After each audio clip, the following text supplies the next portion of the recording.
I think New Zealand's power networks, it has to be a combination of all renewables, your hydro, solars and wind.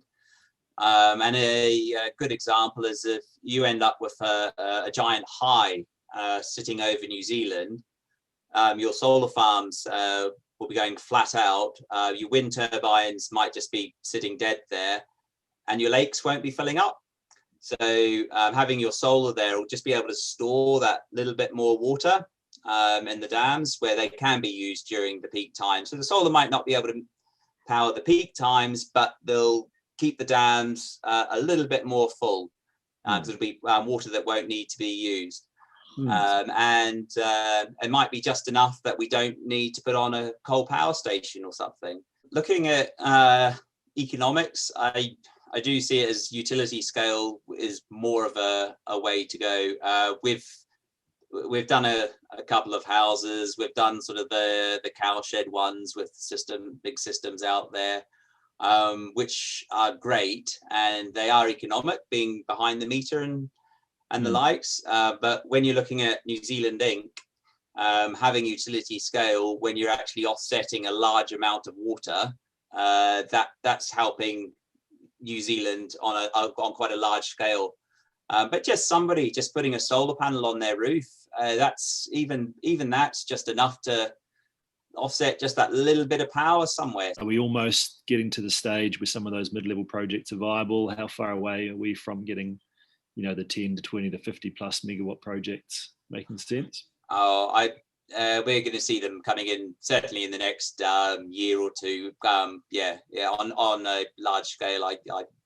That's what we're seeing with being asked by quite a lot of people. Even just that simple part of just ground testing, where we go and bang some piles in the ground and try and pull them out. And they're sort of 30, 40, 50 megawatt projects in New Zealand. I was reading an article the other day, and they were saying solar's the lowest cost of energy in history. And they were looking at taking it right back to caveman levels of how much energy they were using to collect firewood to burn and cook their food. Right. So what's the right approach? What do we need to do collectively to get some of these projects underway? It's just getting the finance, I suppose. If somebody had 50 million, we could go and throw in a couple of, 30, 40 megawatt solar farm and give them a reasonable return. But again, it's all based on risk. So what people want to pay for that power. And that's where NZECS come in with the renewable energy certificates. It can, it helps reduce that risk. Really encouraged to hear you, speak about the future as highly possible and right there on the doorstep. We see a lot of interest from buyers in supporting new development projects. And so I guess my vision is that, if we can connect those buyers with some of these prospective projects to add something financially, and the quantum of that contribution can be determined between the parties. But effectively, my understanding is that it will add to the returns, which may help to overcome some of that risk conservatism that we see. New Zealand is looking at battery storage, be it chemical battery technologies or pump hydro as another form of energy storage. Have you looked into energy storage in any capacity, either adjacent to your projects or capacity? We have. The more recent one we've looked at is the name escapes me, but it's basically compressed air using water, and the cost of that was less than chemical battery. But substantially, and we thought, that could be a good way to go. So that was an energy storage we are looking at. But again, when we look at the cost of energy storage and then the cost of if we spend that money on extra panels, the return, again, it was economics. The return on having them in panels is more viable than energy storage. Sure. But saying that, Tim, over time, as more solar comes online and maybe the peak price goes higher, we'll go, oh, it might be worth looking at energy storage now. And that's where New Zealand's electricity market, probably almost by myself on this, but I just love it, because it really does give you a really fair price on what the electricity is. The lakes are low, the price is high. And it encourages people to build generation like solar farms. And with energy storage, if the price during the peak periods was high, it might encourage more energy storage as well. So the market's quite exciting and dynamic. And that will drive the economics for energy storage, I believe.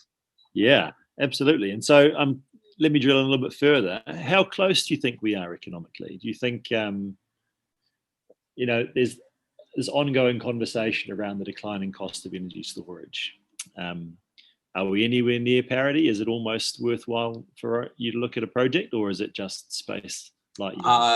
At the moment, I don't believe it's worth New Zealand doing it at the moment, because we've got our giant batteries being the dams. So my view, energy storage, just isn't quite there yet. Okay. But although I say that, we have got like a little battery on our office and a little battery here and a little battery there. So we do it for peak lobbing, but that's probably more of us playing around. Great. We will keep chatting with you about that over time. I think definitely. We'd like to investigate around providing an additional price signal around carbon intensity throughout the day. And so if we can again add that as an additional financial layer on top of just the variation in price, again, perhaps it incentivizes the storage and dispatch of renewable energy at a point in time when the grid is at its most carbon intensive. So we'll again explore that, and perhaps we can convince you to get some batteries in there and control that for that as well. It's fantastic work you're doing. The company you're building is absolutely in the right space. I think I'm learning even from this conversation more and more about the work that you're doing, both within your own project, other projects, facilitating within the industry more generally. And I can't sort of commend you enough for that. Oh, thank you, Tim. It's very much appreciated. And the support you've shown us over the last couple of months has been fantastic. So, right. Yes, that's very much appreciated. Thank you. We'll do all we can.